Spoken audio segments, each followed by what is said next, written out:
In Texas Hill Country, a community that is now mourning the deaths of at least 110 people, 30 of them children, after flash floods ravaged the region late last week.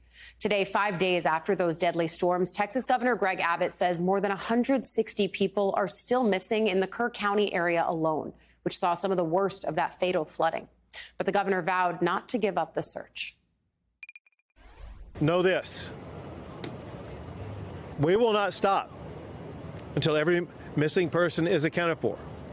Know this also: there very likely could be more added to that list. Texas is in this with the people in the Hill Country right here. We are not leaving until this job is finished. Governor Abbott also said that the emergency alert system would be addressed during a special session of the state legislature later this month. It comes as questions continue to mount about the Texas community's preparedness and response. Also today, we're learning more about what residents faced as Friday night's storm rained down. NBC's Morgan Chesky, who grew up in this area, spoke with a 10-year-old camper at Camp Mystic who described the moments when raging floodwaters began to rise. People from different cabins started coming to our porch and yelling wake up and go to rec hall because there's a flood. How would you describe that 4-hour window where you didn't know how Lucy was? I mean, just the longest 4 hours of my life. She was wrapped up in a blanket and had a teddy bear. So we just held each other tight, and I held her all night, and just so grateful to God. So grateful. And joining us now, NBC News senior national correspondent Jay Gray, live still from Kerrville, Texas. Jay, we've been talking to you over the course of the last few days. What's the latest today as the sun comes up on this community?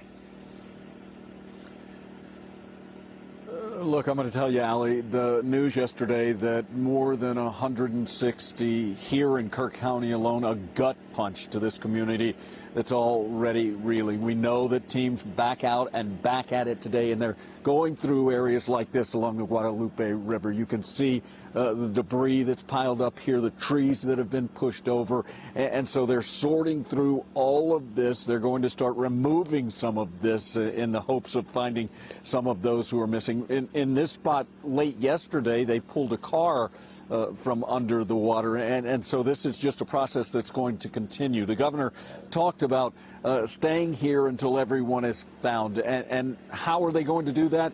We learned yesterday they're bringing in more resources. 4 more Black Hawk helicopters have been brought in. We know that other teams from around the country are moving in to help with those who have already been working around the clock for what is now going into the 6th day of this search, rescue, and recovery. We also know that they are asking at this point residents who have damaged property, who have homes that have been damaged, don't move anything. They want to get in and make sure that no one is trapped under that debris, and that's something they're really stressing in this area right now. And again, when you talk to the responders here on the ground, they say that they're not going to leave. The governor has said that, but they say, looking you straight in the eye, that we're going to find everyone. And if that means bringing some closure instead of bringing someone home alive, we're going to do that. And we're going to make sure that everyone here is located and found. I should say one other thing, Allie, and talking last night with some of those who have been on the ground and going through all of this, they say that they weren't surprised at all at that new revelation from the governor about the number of missing. In fact, one man told me last night he thinks the number could climb much higher. NBC News senior national correspondent Jay Gray reporting live this morning from Kerrville, Texas. We appreciate your work. Thank you. Meanwhile, President Donald Trump confirmed during a cabinet meeting yesterday that he will travel to Texas to visit this devastated area later this week. I'll be going down on Friday with First Lady, who would be taking a trip, and we don't want to get in anyone's way because that's what happens. The president goes and everyone's around focused on. I don't want anyone to focus on us, but it's possible they could have somebody saved still. There's a lot of areas. It's a big area, and probably unlikely at this point, but there could be. They're thinking there could be the possibility, but what a tragic situation. We're all holding out that kind of hope. But in that same cabinet meeting, Homeland Security Secretary Kristi Noem spoke about the federal response to the floods. We as a federal government don't manage these disasters. The state does. We come in and support them. And that's exactly what we did here in this situation. We're cutting through the paperwork of the old FEMA, streamlining it much like your vision of how FEMA should operate. And it's been a much better response to help these families get through this terrible situation. Noem bringing up FEMA there is important because this all comes as the administration has been moving to cut the Disaster Response and Relief Agency. And as the president himself has previously talked about getting rid, his words, of FEMA.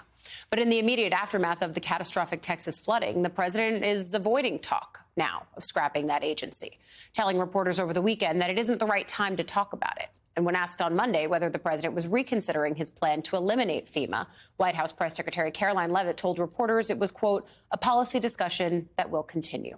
Joining us now, White House reporter for Bloomberg, Akayla Gardner. So you write in your latest piece for Bloomberg that some Democrats are calling the cuts at the National Weather Service for those to be investigated. It makes sense given the concern on the ground about who was alerted and when. Could there have been more done in advance that could have saved lives? But what do you see in the way that the White House is talking about this, where those investigation calls might actually lead? Well, the president and the White House generally has really defended the cuts that they've made to the National Weather Service. They've been pointing at a union statement specifically that said that there was adequate staffing locally on the ground. But I think the bigger question is, again, cuts in general, including to FEMA. The president said that he wants the agency to be phased out by the end of hurricane season of this year.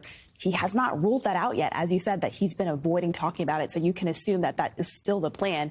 And you heard Noem sort of suggesting that she wants to continue to see sort of the streamlining of FEMA continue. But at the same time, there are concerns about moralization within the federal workforce. There has been major cuts to scientific agencies in the federal level and to federal funding at universities at the scientific level as well. And so there's concerns about whether the people who are in those jobs are satisfied with the cuts that they've seen and the resources that they have currently. I think this is also probably potentially going to beg a larger question about the fact that there are really very few federal minimums for emergency response systems. I mean, I did stories on this earlier this year, and it really is up to states and localities to set up their own 911 systems, to set up their own emergency response systems, early siren alert systems, as we're talking about here in Texas. I wonder if that's a kind of policy conversation that is also spurred out of this.